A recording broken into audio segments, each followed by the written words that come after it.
It's the PB and J podcast.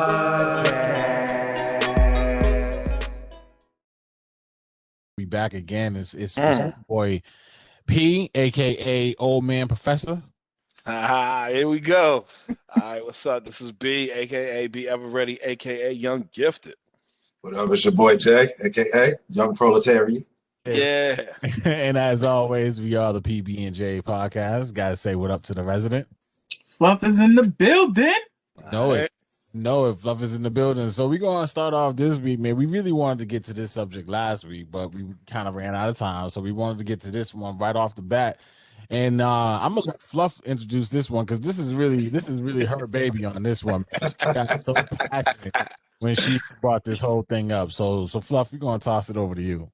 So first of all, it's not that I'm passionate. So, I'm just saying. You can have passion. It's all good. So I was thinking of how, Michael B. Jordan is dating Lori Harvey.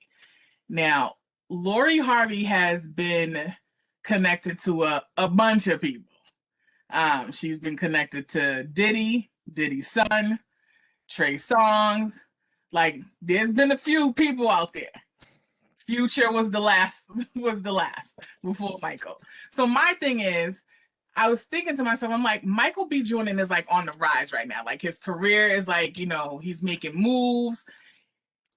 Don't you want somebody that can align and match your hustle and like you need a Michelle to your Barack, a Beyonce to your Jay-Z, and Lori Harvey ain't that. Like, I think she'll bring his stock value down. Y'all hear I was that? sitting there thinking, I'm like, damn, like, why is he with her? Like, it just made me upset. That's passion. Like, what are you doing to your career, bro? What y'all think? Again, Lori Harvey could be a nice person. I'm just saying, like, she just seemed like a culture vulture right now. She like P said, is she the Kardashian? The new Kardashian for black people. I don't know. Like she don't have nothing of substance to me. Like you're an aspiring, IG model, and the only claim you have is your stepfather let you take his name, because that's not his real kid.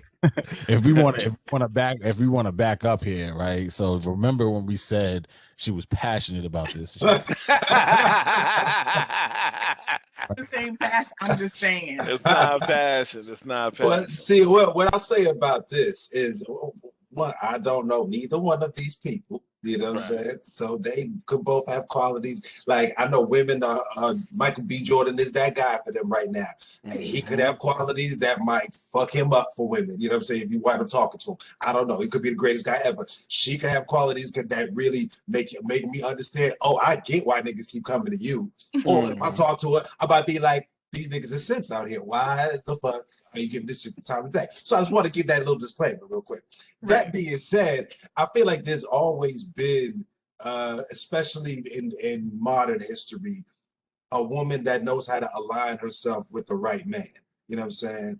In a certain position of power, so that there can be a stepping stone for her. Like we've seen, especially in today's entertainment industry, we've seen it time and time again. If we want to talk about the Kardashians, you know what I'm saying? We want to talk about the Amber Roses. You know what I mean? It's just like the list going. I don't have them all off the tip of my tongue because I don't be thinking about these chicks like that because I'm really not familiar with what the actual talent is. Like you're saying, guys, you know what I'm saying? And I can't support somebody who ain't got a talent. If your only talent is standing next to the right person, yeah, I'm sorry. It don't work for me like that. But I mean, in real life, right? In real life, let's say that the bodies that we know about of her are really all the bodies that she's gotten in that amount of time. Is that a bad track record? The only thing that's suspect to me is her fucking Diddy and his son. You know what I'm saying? That's like, okay, what was we doing? Did y'all pass it back and forth? Was we tag team or we smacking fives? Like, boy, you doing that? Boy, you doing that? You know what I'm saying? So I don't know about, but like Can't stop, won't stop. but like Take that. let's say like in the Take that, past take like that. 4 years or whatever, like she's like all those celebrities that she's listed is, I mean, I doubt it, but let's say that's it for her. Is that really that bad? It hasn't been within like it's not as spread out as we think. Like it's like Meek Mills wanted her on his wish list for Christmas. Like he put it in the going bad lyrics. Like I got Lori Harvey on my wish list. And this is this is my thing about it, right? There, like to Jay's point, talking about if dudes are simps, there is a very high occurrence of dudes in the entertainment industry, whether it be music or acting, whatever, who are, I want to have one up on the next dude. You know what I mean? Like I want to bag this girl because I know that Meek just put her in a song and now she's hot. You know what I'm saying? Like they're doing it for other dudes. Like they don't even care about the fact that, you know what I mean? Like whatever this girl's bringing to the table. Like, and I think that level of, and it may not necessarily be with her in this situation, but in general, you kind of see that with like, a lot of rappers passing around the same girls. And it's like, why? You know what I mean? You want to get this girl because so-and-so had her? Like, or you getting this girl because this other dude want her? Like, I mean, that's just wild, and it's, you know what I mean. So that whole thing, I think is weird, and I think that's a part of what you see going on. But like, it's I hear what you're saying. I'm just looking at the dating history. All right. So dating history, and it doesn't give months or whatever, but it gives the years of when she was reported with these guys. So back in 2018, Trey Songz. Back in 2018, Justin Combs. Also, she broke up with Memphis Depay in 2018. So just in 2018 alone, she's already linked to 3 guys. 2018 to 2020, she was supposedly with Future. That's now the 4th guy. 2019. But that sounded like a relationship. That's 2018. Even though we know Future wasn't. Yeah, that wasn't no damn relationship. He was just fucking. And also, the lyrics for Meek, that song I think came out in 2018 when Meek Mill put it in the verse. Yeah. Either way, right before that thing popped with Diddy. Either way, we are looking at some of these dates, and these dates are kind of interchanged. Because if you with Future from 2018 to 2020, why was you with Diddy in 2019? Why was you with Lewis Hamilton in 2019? Then you link to Mr. Boo Thime. I don't know who Boo Thime is, but his first name is spelled B-U. That's Akon. That's Akon's brother. He's an exec. Okay, so you got him in 2020, and you got Michael B. Jordan in 2000. Culture. That's all I'm saying. Like, so I mean, I'm not passionate about this story, okay? Because I don't know who Lori Harvey is. If she's dating, but I think Fluff has a point. I think, and if you look at the overall picture, does it taint Michael B. Jordan going forward, knowing that he is? I don't know if you want to say wifing up, because I think you said, Fluff, that he said he loved her. And okay. And so this was where I was going with this conversation. Yeah, you feel it, right? It's bubbling. So no, because I have to backpedal.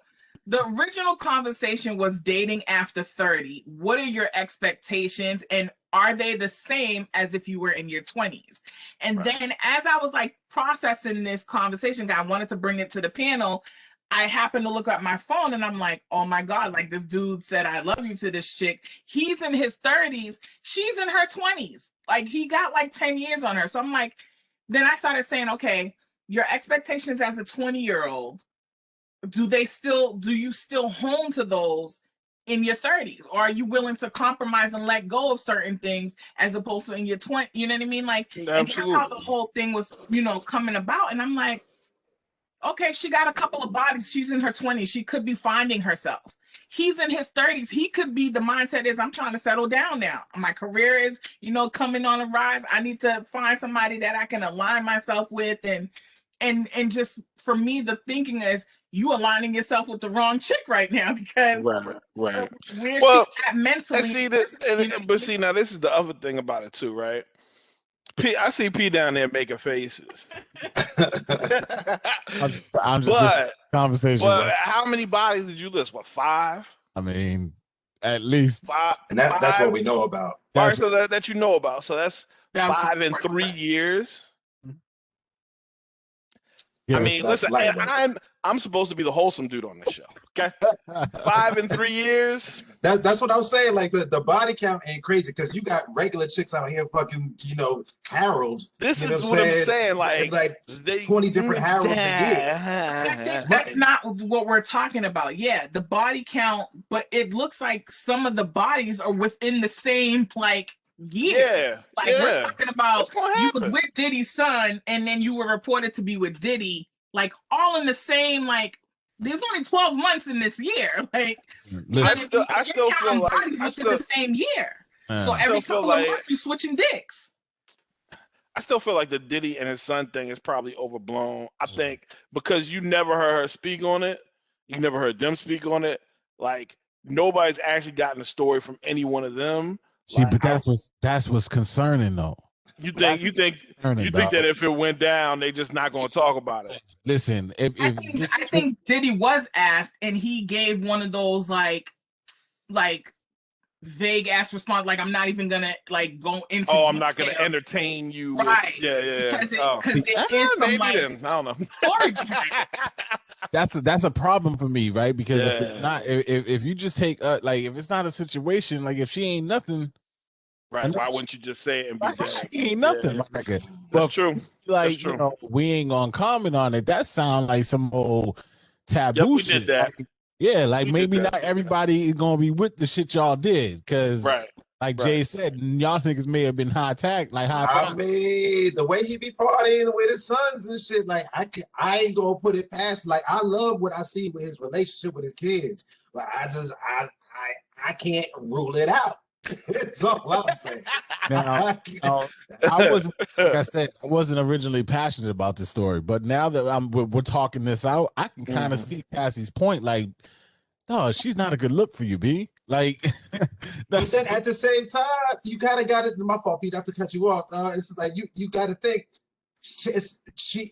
the caliber of dude that she's aligning herself with, it's still in like Michael B. Jordan still fits in that. It's not like that everybody else on that list is what the fuck. What they're saying is that who he should be looking for, right? That's Cassie's saying that she's right. What you're saying is she's moving up in terms of from Future to him. Let's just talk about her last. So from Future to Michael, that's a big upgrade for her. She done upgraded her status, being with this dude, because he's not into any drama on it. You don't hear any negative things about him. You know what I mean? Whereas Future, he's always in something. He got 3,000 baby mamas, whatever. You know what I mean? You don't hear no negativity and slander and stuff like that about Mike. He's the idea. He's the Barack. You don't hear any drama. That nigga, and for her, it's to another level right now. Right. And so it's a move up for her, but it's a downside to who he could be with. I can kind of see that. I can definitely see that, the image wise, just photo op wise. I don't think it's so much again the passionate. It's just I admire his character. I remember watching him on The Wire and saying, wow, this kid is good, and just watching him transition in roles and watching him grow up in front of me.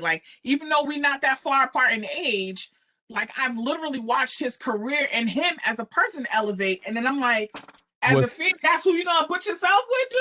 See, but that you can't tell dudes, when they see what they want, they go get it. I mean, you cannot tell a dude, you know what I mean? Yo, that girl is bad for not to kick people when they down, but Kanye and Kim, a lot of people thought that was a bad look from the jump. And they've been through their ups and downs. Now you looking at the end of it. Well, you got 4 kids. That's a win. You know what I mean? But y'all went through a lot. My question to you, though, on if we're going to talk about Kim and Kanye, was that a business transaction? Because their prenup says if she stays married to him for 10 years, she gets this big old lump sum of money. We at that 10-year mark. They at 10? I thought it was 7. It's only 7. Oh, is it? 7. Yeah, so I think they short. Yeah, she don't need that. She don't need that man's money though. She done amassed a damn near $500 million empire. So Yeah, like she. And he gonna take care of the kids and all of that, so that's not gonna be a big finances is I also wanted to throw this out to you, Fluff. Right? So this I think just this whole story. Do you think because we've seen Michael B. Jordan grow as a character, as a person, does that being a mom, does that are you Hillary Huxtable right now? Nah, you more invested. Like, are you because you've seen him grow and you've seen his ascension and you've seen what he's trying to do, and you have that motherly instinct about you, and you're saying like, no, baby, that she's not the one. Like, is that playing into your decision? Where's Wallace? Where's Wallace string? Jay's face. Look, I'm telling you right now, for the listeners, she get the L screw face because I don't know what answer she finna give. Yeah. But I'm not believing it. Yeah. That's a very husbandly question of you to ask, brother. No, she not thinking like no damn mother right now. She thinking like, this fine ass man that got with this little smut bucket. What the fuck is he doing with her? I cannot believe this shit. He deserves a better woman. You can do so much better for yourself, Michael. I'm very disappointed. That's where it's fucking coming from. He was trying to give us some cover, yo. He was trying to shoot him some bail. No. We don't do that here at the PB&J podcast. We don't do that. So I actually wasn't even thinking about that, but just to answer P's question, I could put myself in a mother's role because if that was my son, I'd have been like, that ain't the one. But again, going off of like what you said, but like you can't tell a nigga who they heart belong, like what they choose. Like you can't help who you love. And if he already saying he love her, I mean, if he was my son, I'm gonna just have to let him fall and just be there for him if it blows up in his face. And if it doesn't, maybe I can hope to appreciate and love her as a daughter-in-law eventually. You know what I mean? But I think that's every mother. No woman is ever gonna be good enough for your son. And for any father, no man is gonna be good enough for your daughter. That's just expectations as parents. But I think bringing it back to that context, I just feel like it's just, even so, Steve Harvey came out and said he loves her choice right now compared to her other suitors. And he said suitors as in plural, meaning none of the dudes that she was with felt like he felt, was that's good the enough one for her. And then now, you know what I mean? So that's what I'm saying. It's an upgrade for her. But I want to know what Michael's parents, because if they read the media just like we did, like she got a track history of running through niggas in the entertainment business. And it's just a power move to get her up there. They feel exactly how you feel. I mean, I suppose it's the same way as like how niggas felt when Idris got married, but Well, I just want to say real quick before we continue, Lori Harvey, I just want to apologize. I was necessarily referring to you as a smut bucket in that last diatribe. It was said as a fact. But you live your truth, and if the moment ever comes where you and Michael decide to split ways, you can always find solace. You never know what circles you might be moving in, so you gotta keep it clean. You gotta keep it clean. Might be also I'm a smut bucket, huh? No. That was just entertainment, like the speaker says at the beginning of the show. We're just entertaining y'all. Jokes, not facts. Jokes. I kid. Like I said, man. You can't take a joke now. I think their parents are feeling just like how you're feeling right now. And I mean, if I'm Steve Harvey, I'm not approving of anybody unless the man got his own money. And when I talk about his own money, I mean, boy, got his own money. March 5th, y'all. March 5th. Part 2. What y'all think? Y'all seen the trailers? Yeah. Cassie's not a believer right now, man. I think we already keeping an open mind, but I don't know. I just feel like there's just way too many celebrity overkills, and I just don't know to what capacity they're going to be referenced in the movie. But I feel like if you got to have all these extra people out, some movies are just meant to be individuals and not sequels and not, Yeah. I think the only saving grace for me is I think because Coming to America was such an iconic movie, I feel like part of me feels that they would have to take that into consideration when doing the second one. Like, we can't just push out this movie just because it has a name. Like, we got to actually make sure that this is worthy of that name. So I'm hoping that's the silver lining in this whole thing. But moving on though to the Black Light, you know who that is this week is on Jay with the Black Light. Oh yeah. So this week's Black Light, in honor of our final day of Black History Month, I thought it was only right to let the light shine on a brother who is very accomplished, someone who has trailblazed for many, and someone who I feel like the younger generation doesn't necessarily understand just how important he really is in the work that he's really put in. And this is a living legend that we have. I'm talking about the 80-time Grammy nominee, the 28-time Grammy Award winner, goes by the name of Quincy Delight Jones. He was born March 14th, 1933 on the south side of Chicago. All right. Quincy Jones was introduced to music by his mother, who was always singing religious songs, and a neighbor who played stride piano next door. At about like 5 or 6 years old, he wound up touching the piano for himself, and the neighbor claims that she couldn't get him off it after that. And so he just fell in love with music from there. And his family, after World War II, wound up moving to Seattle. And so once again, he was born in 1933. So World War II is 42 to 45. So he was probably about like 12, 13 around that time. Moved to Seattle, and that's where he went to high school. And that's also where he developed his skills as a trumpeter and an arranger. And at 14, this is one of the coolest things for me, because this is somebody who P would know that I little known fact, I used to claim this man as my grandfather. Okay. So at 14, Quincy Jones met my adopted grandfather, Ray Charles, who was 16 years old after he saw him play. And he actually credits Ray Charles as an inspiration. And they wound up forming a lifelong friendship. And there's actually a really beautiful tribute that Ray Charles gives to Quincy Jones. I want to say it's the Kennedy Center's honors. That he performs, and it's just a real beautiful song that he plays for him, and you can see the years and the history of friendship that they have between them. But yeah, so they met when Quincy Jones was 14, Ray Charles was 16. And I'm skipping around because this man's life is so storied, and we'll be here for 3 hours if I really go through everything. But in 51, he earned a scholarship to Seattle University, but he wound up eventually transferring to Berkeley School of Music in Boston on another scholarship. So the man got 2 scholarships to go to 2 different schools. All right, that's how talented he was that early. All right, and he wound up, I don't think he finished his studies at Berkeley. He wound up leaving because he got an offer to go on tour with a band leader by the name of Lionel Hampton, and that officially began his pro career. And after that tour ended, he wound up moving to New York City and arranged for the likes of Sarah Vaughan. He arranged for Dinah Washington, Count Basie, and Duke Ellington, just to name a couple names. You know what I'm saying? Just some black names to throw out there for you.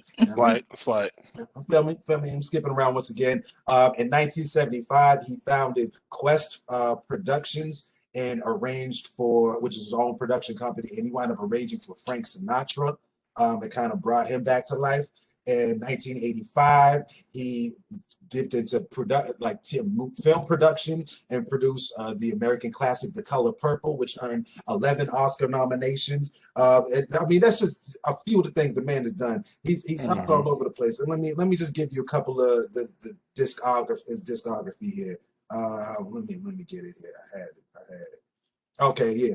So he wound up doing the soundtrack for The Roots. He did the soundtrack for The Wiz, soundtrack for The Color Purple. Like I said, he worked with Lionel Hampton. He worked with Dizzy Gillespie. He worked with James Ingram. He worked with the Isley Brothers, Sonny Parker. Let me see, Cannonball Adderley, Louis Armstrong. Like I said, Ray Charles, Count Basie Orchestra, Tony Bennett, George Benson. And of course, we all know the famously worked on Thriller and Bad and Off the Wall, 3 classic albums from Michael Jackson.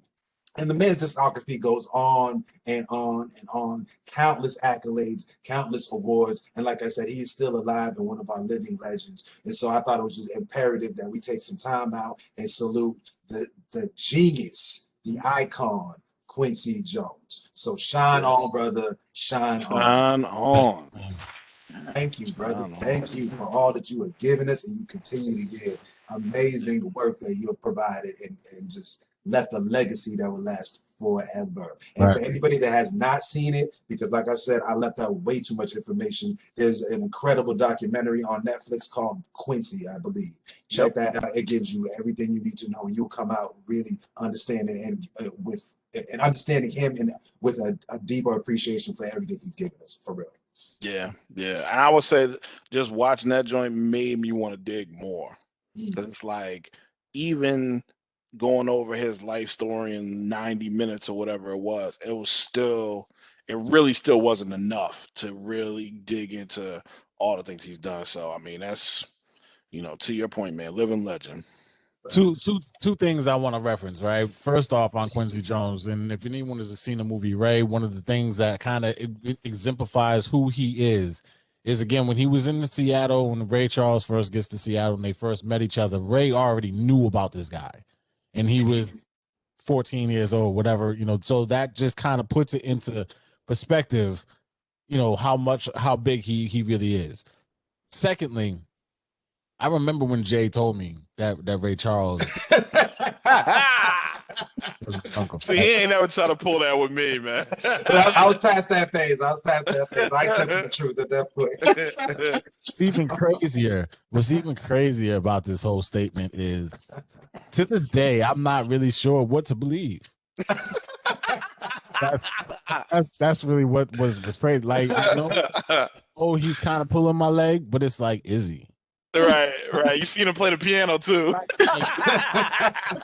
Jay is a talented brother, so like when you see these different talents that he has, it's like, oh shit, nah, he really could be telling the truth, because it obviously has passed on to him. But if it's and that's what was that, like 15, 20 years ago? You told me something like that. Nah, nigga, that was like 30 years ago. I told you that shit, bro.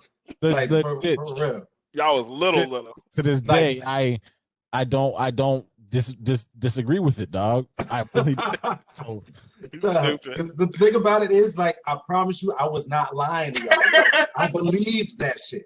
I believed it for myself. Like, I just saw it because me and my mom's had this "We Are the World" poster. You know what I'm saying? Everybody that sang the song, it's just a big ass poster. Everybody in the studio, and Ray Charles was showing up in the front. Just to rock it. And I was like, you know what? And I never grew up with a grandfather. My grandfather died before I was born. So I was like, you know what? I feel like that be him. I feel like that be him, bro. That's why he just picked him out the post, out that whole poster. But right. Nobody tell me he wasn't, bro. Right. What's crazy about that selection is it's like really the perfect selection, right? Because Ray Charles was a huge artist, but you really wouldn't know that he was a huge artist. Like it almost was like designed. Like, we're going to be one of the biggest artists behind the scenes. You're going to have all your masters, all that other stuff, but no one's really going to know about it until we do the movie. And then at that point, people start to get along like, oh, okay, Ray Charles was this huge artist. But I'm telling you, back then, 30 years ago, man, it's like, as a little kid, how can you even say, nah, that's not your grandfather? Right. It didn't sound far-fetched. It really doesn't, dude. So that makes it, Yeah. man, hats off to you, Jay, on that one. And I remember Pete telling me, like this is years after, he was telling me how his boss was like, because he went back and told him, and his brother went back and told their moms that's what I said. They was like, and she said, no, that is not his grandfather. He would not be living here if that was his grandfather. I tell you, boys, she gave us the old the black woman stare when you come into them with some bullshit like that. Yeah. Gave us, dog, and oh boy, simple boy. Wait, so is that the whole story behind the J. Charles? Because you told me you was going to tell me. And that you never did, but that was the Oh, whole what? story? Yeah. So that's story, and that's why for those of y'all that don't know, that's my artist name is J. Charles. Nothing. Yo. So I just told P the other day, I was like, when I was listening to B's record, Oh, like, yeah. Charles. I was like, oh yeah, that's Jay. I was like, is Charles his middle name? Like I was like, is it Jay? No, it's from this daggone story. Yo, he never told me. He was like, yo, it's a deeper thing. Like he was making me sound like no, but it is though, because it's like because all these years later, you couldn't have told me that I was gonna want to play the piano. I was gonna want to be in the songwriter. I was gonna be a producer and all this shit. Like, nah, but you made it sound like, yo, like I ran into Ray Charles at the airport and he touched me on the head and he told me I was gonna be the one. See, that's why it's deeper than that, brother. It was a spiritual, it was a telekinetic head touch. You see what I'm saying? Oh. This transcended time, space, all that shit. I'm just weak as fuck right now because I had no idea. Here I am thinking, like, oh, that's his middle name. Yo, I never knew neither. Oh, dang. I create with the spirit of granddad. You know what I'm saying? Okay. Honorary grandson. Seriously. This is all. I think that's the name of this episode. Like what? J. Charles? Yeah, or Ray Charles. My granddad is Ray Charles. My granddad is Ray Charles. Y'all reach out. We need to have a family reunion. That's all my cousins. You know That's what I'm saying? Like we gotta link back up. Even Mama's got more blackberry cobbler for you. Even that lady. Even reach out. Yeah. Listen, so when Jay he wins his first Oscar, right? This is story tell. Remember what was it? Oscar or the Grammy, one of them. Behind the Music. Remember that those shows? This is Behind the Grammy. So when he wins his first Oscar, man, or either Oscar or Grammy, either one. And when they asking about where the name come from, this is So So the interview is on UP. You got to tell it because nobody else was there for this one. And to this day, like I said, even if it is a prank, okay, to this day, that man is. He was saying even. That's his grandfather. All right, that's his grandfather. This is honorary. Tell him, Pete. When they come to me and they ask me for that interview, I'm gonna be like, oh yeah, because that's his grandfather. So, but when they interview Jay's mom, she's gonna be like, Lord, why did this story come? Right. She shrugged up though. I told her. I was like, you know that's my grandfather, right? Yeah. What did she say? She was like, okay. See? She let me dream my dream, dog. That's right. You know, your mom's is very supportive, dog. That's a great mother. I'm not gonna crush this voice. That's right. Absolutely, baby. That's your grandfather. You know, you're right though, because like in doing that, my mother had to essentially allow me to disown my own your real grandfather. Her father. She had to be okay with me being like, nah, I don't know that nigga. I want this one. Like she ain't never show you no pictures to be like, I mean, this is my daddy. Like, I mean, you know, but I like Ray Charles's picture better. I just correct me if I'm wrong. I Your love mom you, was in London, education, right? Phoenix. I love you. Say it again. Your mom was in education, right? No, she's social worker. social. I mean, again, same thing. So she ain't gonna crush your spirits. Right. She know what it's about. She know what it's about. That is so big time right there, dog. Because I mean, you're accomplished, my nigga. Like you're good, and I'm telling you, it came down to that decision that day. It came down to that decision. Do I crush this young man's spirit, or do I let him, spread his wings and fly? And she did the absolute greatest decision, and she let you spread your wings, my brother. That is the question was, were you already playing piano by this time? No, that's what I didn't play piano until junior year of high school. Look at that. What? Look at that. I just started. But at that age, did you already kind of know that you wanted to be in the field of drama and music and stuff? No, that was the age that I discovered it. I didn't do my first play like that. That all happened around the same time. Junior year is when I did my first play and when I first started taking piano lessons. Oh wow! It's all explainable. I'm telling you, the story, it's not far-fetched. It is not far-fetched, dog. That's the greatest thing I think about this whole thing, but it's believable. I'm so mad that I just found out that Yeah, I know. This is what I'm saying. I've known you He now really- for quite some time too. Yeah, he really like planted it like, yo, this is a deep story behind this. It is deep, dog. I'm with you. He gassed it. He gassed it. So, but you know what else is deep though? You know what else is deep What is else? the connection between friends that hold each other down. There you go. Nobody else can. So Oh, we can fact. use that as a segue. to Okay. talk about this next topic. P, you wanna let us know what's going on? I don't even know. I'm so spaced out right now. I'm just going along with the conversation. I thought you was going to go ahead and just. Money. I'm like, yo, Go ahead. right? Go ahead. Drop it. Okay, Go so ahead. basically what we talking about is for those of y'all that don't know, Bobby Shmurda finally Yeah. came home this week, so we gotta give a welcome Hit the home. round Bobby. of applause. Yeah. You know what I'm saying? Welcome home to Bobby Shmurda. So Big now both vibes. he and Rowdy Rebel are home. For those of y'all that don't know the story, it was about 6.5 years ago. Them two and a bunch of their friends and affiliates wound up getting indicted. I feel like I don't know if it was a RICO, but it was something similar I to that. think so, because I think a couple dudes got locked up on murder too. So Yeah. So I think it was something like that. And so either way, the case was heavy. Some people like B just said, some folks wound up getting series time. I know somebody got like 40-something years because they didn't want to take a plea or whatever. And no, I don't think anybody took a plea. And I think Bobby Shmurda, I know Bobby Shmurda was actually introduced to the idea of taking a plea by the feds or whatever, which he turned down in order for his peoples to get shorter time. So essentially they offered him like a 2 to 3 or something like that. And he was like, nah, I can't do that. And so he wound up taking 7. So his man who was going to wind up getting like 10 to 12 could get 7 as well. So you got to give that man his props because in a time and an era where snitching is at an all-time high, faking and fronting is at an all-time high.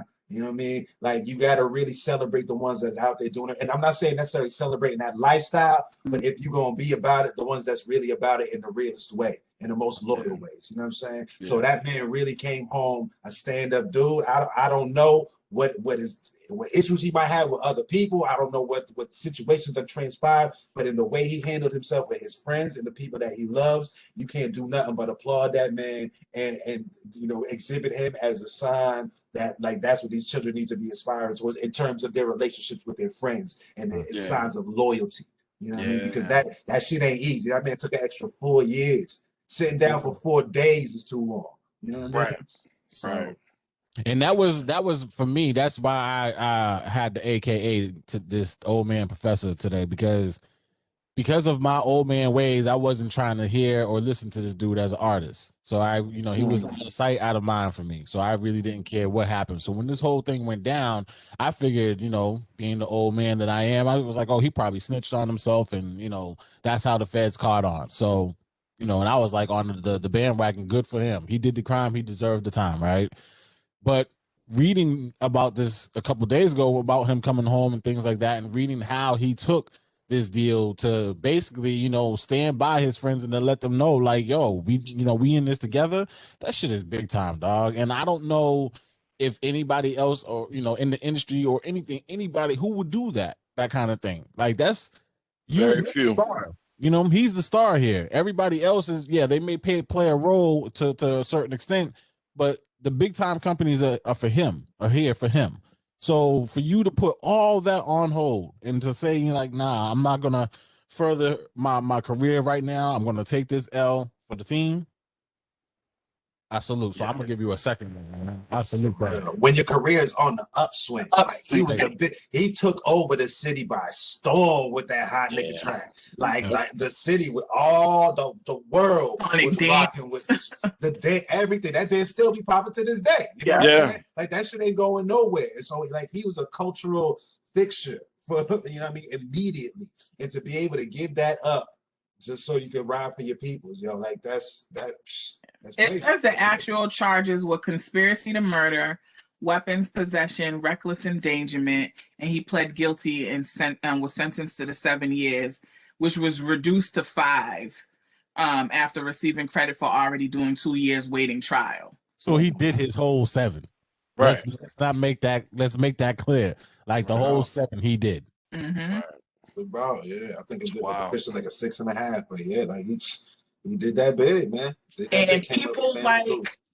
people like Pop Smoke and stuff, they have to pioneer, because Bobby was the first one to do Brooklyn drill music. Like, and he was the pioneer and the founder of that. And so like the people like Pop Smoke and CJ, like they're coming off of that, off of Bobby. And I want to say I've read, as soon as he got home, he went straight to the studio. So we can be prepared to hear something from Bobby. Well, what else is we doing?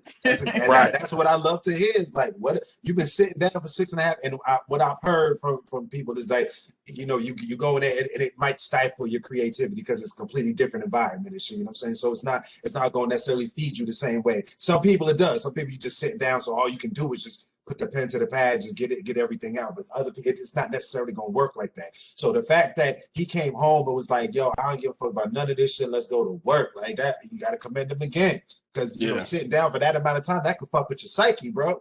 Like you sitting there that whole time, like, yo, I could have had it all. I did have it all. And I'm sitting here like, what the fuck is my life gonna be like when I get home? Woo, woo, woo, woo. You know what I mean? But yo, focus. I just can't wait to hear the tunes. You know what I'm saying? I know it's gonna be something that shut the city down. Yeah. Also, yo, gotta shout out, man, Quavo, man, because he picked him up with, you know what I mean, the Bentley, got them, you know, with the private jet, you know, right back to New York. You know what I'm saying? Like that's, I mean, for somebody who, you know, you didn't know as a personal friend to be there for you on your day of release, you know what I mean? There's a lot of dudes, you know what I mean? I've seen the bus stop, you know what I mean, when they drop dudes off from the jail out here. You know what I mean? They just trying to get the change to get the bus home. You know what I'm saying? So you got somebody who don't know you, ain't blood, you know what I mean? And it's like, nah, I'm gonna make sure you come home like you supposed to come home. You know what I mean? Gotta shout that out, man. But you know, I think they actually did know each other because I think I read somewhere, I can't remember exactly where, but that Quavo was holding him down the whole time he was locked up. Oh, that's what's up. That's what's up. Yeah. Well, either way, it's like. But yeah, that's what I'm saying. Like, I mean, it's not like they grew up together. You know what I mean? Yeah, facts. Like, I wasn't his man like that. So, you know what I mean? Just the fact that, you know what I mean, he saw what he did, he respected it, and said, you know what, I'm gonna make sure he good. Like, I like that. Fact though. So I was just looking, and I didn't know this. Like it says, the first song he ever remixed was Crime Mob's "Nuck If You Buck," but he didn't receive any attention until 2014 when he released "Hot Nigga," which was the instrumental from Lloyd Banks' song "Jackpot." Like I didn't know that. Right. I mean, like I said, you know, big time shout out to him, man. You know, just for like everything that you guys have is already put out there, man. I think also, you know, it's for me, it's a big time shout out when a legend like Nas can shout him out on his new album. You know, Mets hat in the sky like Bobby Shmurda. So yeah. I think that's my joint. The little old man spicy, you know what I mean? Yeah. Does that anybody do that? Like nowadays, it's just in you. Because I find myself just bopping like I'm like, damn, I'm trying to get my own shit. But now like I'm doing this nigga shit. Yo, it just is what it is. Yo. You in the culture, you just in the wave, you just going down the current, you know what I mean? Yeah, so, you know, I think from now on, I definitely between this story, you guys being on my back, I think I'm definitely gonna open myself up to some of this new music, man, and give these new dudes a try. Come on, P. I'm gonna fully commit to that. You know, he's the oldest one, and I keep telling him we have a 17-year-old. You have to like listen to what they're listening to know your child. This is the only way you get to know your kids. And so me and Popeye, we be vibing on these new artists, and he be like, turn that shit off. You can't fight it too much, dog. Just like our time, like there was a lot of bullshit coming out too. There's a lot of niggas you don't think about at all now. That might have had that one or two joints that was bopping at the time. But it's like, you know, There's always some bullshit in every generation of music, man. But there's always some real shit to slide in there too, yo. Like for real. True. Yeah. So I mean, that's the big basic things that we wanted to go with. But I know you have some randoms out there, Jake. They all comes with the randoms, man, and they really be making me think. So what you got for the randoms today? Short and sweet, man. Okay. What's easier to come by? Money or happiness? Money. I think I'm gonna say happiness. I think so too. I think I'm gonna say true happiness. Because even though like growing up, like, do we have everything that we wanted? No. You know what I mean? But I could say even through the struggle of it, we were happy a lot. Like, we enjoyed ourselves a lot. You know what I mean? Like, people, always knock people like, growing up in high school and college, if that's the, the pinnacle of your life, you're a loser. And it's just like, I could see that, but I had a good time, dog. I don't think it's the pinnacle of my life, but if God said, yo, you could go back and do it all over again the same exact way, yeah, I'd be good. You know what I'm saying?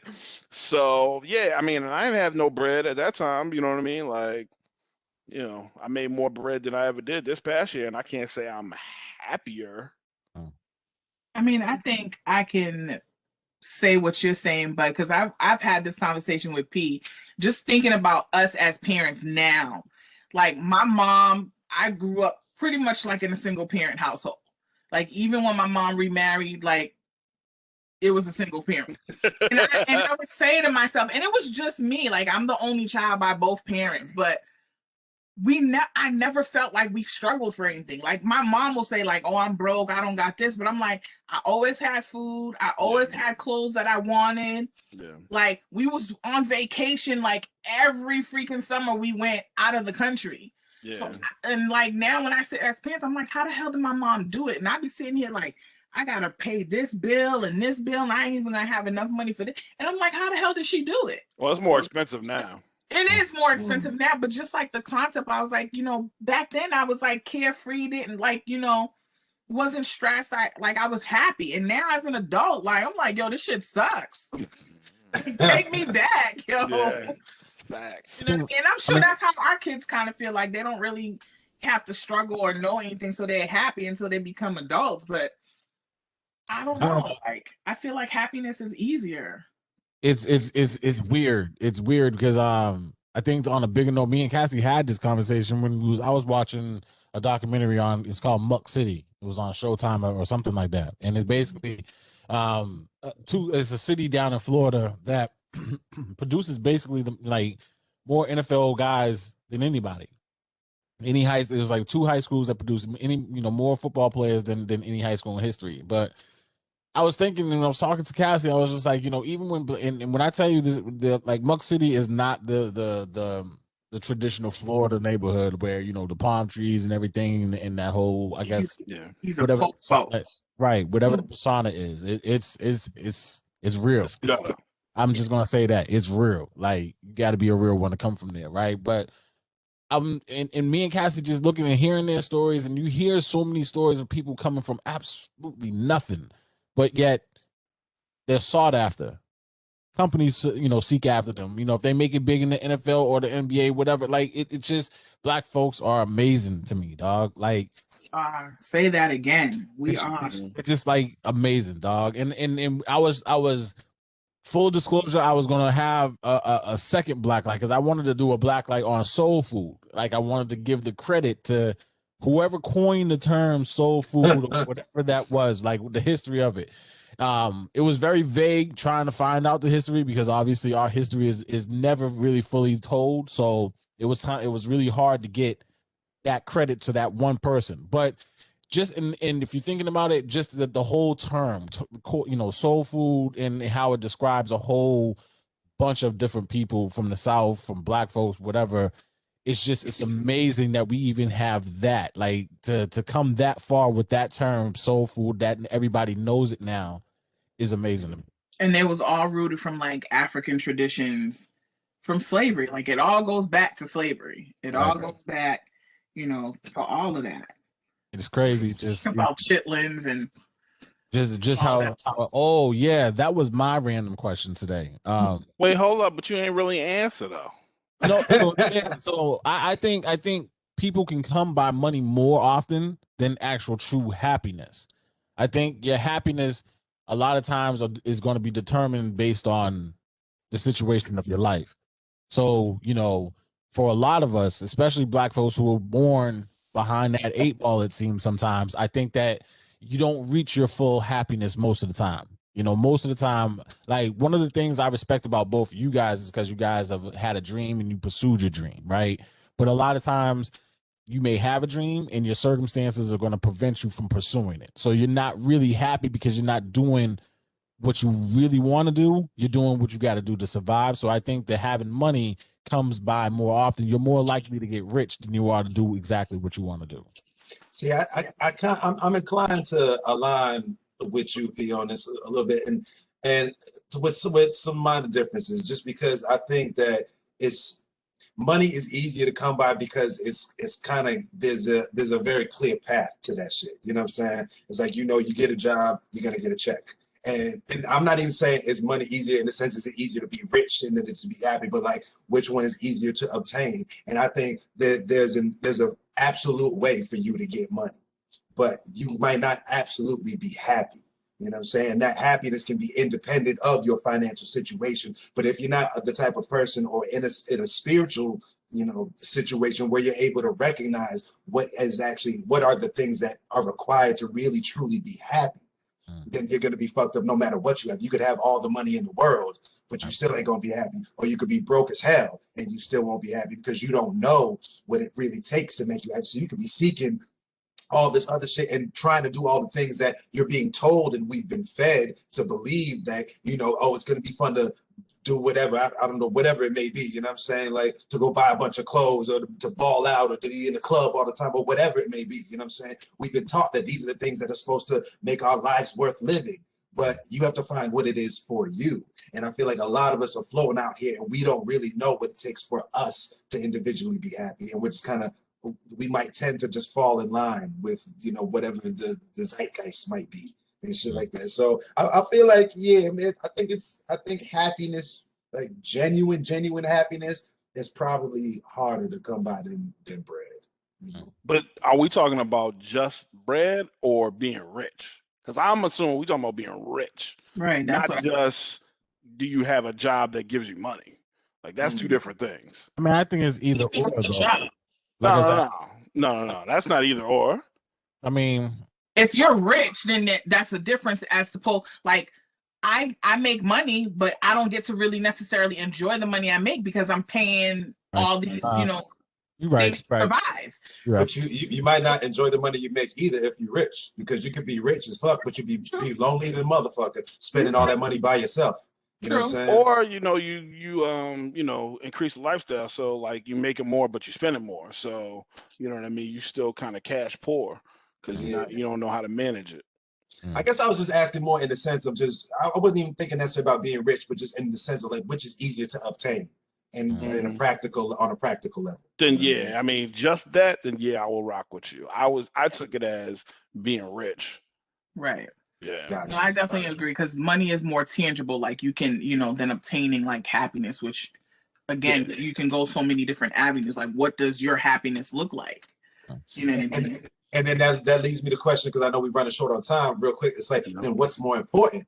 Like money, because if we spend all of our time and our energy chasing this bread, chasing this check, and we realize that happiness is more important, then shouldn't we shift our focus a little bit? And then what does that look like on a practical level? And I know that's deep for the 3 minutes we have left, but still. I mean, I think Liz said it best. I think we all need a little bit of therapy. You know what I'm saying? So if we all had a little bit more happiness in our lives, maybe we less therapy would be needed. But either way, it's an imperfect world, and that's the results of an imperfect world. Well, the other thing too, to your point, like if people are kind of more aligned with their own purpose, I think getting money is easier. You know what I'm saying? Like, if you know who you are as a person, what you represent, what makes you happy, you know, what your goals are, it's a lot easier to then turn and say, okay, now what do I need to do to make that happen? You know what I mean? How can I, you know, obtain that, you know, will support, you know, my happiness. So I think that's the play. So I think the takeaway from that is find your purpose, protect your peace. There you go. Yep, all day. Great book. A great book that actually lines up with that is specifically is The Seven Spiritual Laws of Success by Deepak Chopra. Y'all should check that shit out. It really deals with this exactly in terms of like how to find your own happiness. And once you find your version of it, it doesn't really matter what the fuck is going on in the rest of the world. You'll be fine. You know what I mean? You'll be successful. It's big time, man. Big time. We are up against the clock, so we're gonna do shout outs. Fluff, who we got for shout outs? Shout out to, again, all our fans, all our new fans. Shout out to anyone and anybody who listens and supports us in any capacity. Thank you. We appreciate you, and keep rocking with the PB&J. Jay, you got for shout outs? Yeah, you know, once again, just a shout, like I echo Fluff sentiment. Shout out to the fans that's listening to us. We appreciate y'all. Anybody listening or watching, you know what I'm saying? Stay tuned. We're gonna keep giving y'all that spice. And hi, mommy. B, what you got for shout outs? Oh man, appreciate everybody listening. Obviously, want to echo those sentiments. Man, appreciate everybody who's been just supporting us. Also, you know, in real life. Like we were just talking about, you know, everything with you know, Shmurda and, you know, that connection for real folk. Like, man, shout out to those folks. Like, obviously, you know, y'all three, of course, you know, for me, but just, you know, everybody else who supports us in real life and has held us down through real situations. All those people, man, shout y'all out, because, you know, without that type of support, you know, we would not be able to do what we do. So, you know, definitely appreciate that. You know, love to the wife, love to the family. I mean, Love you, Tika.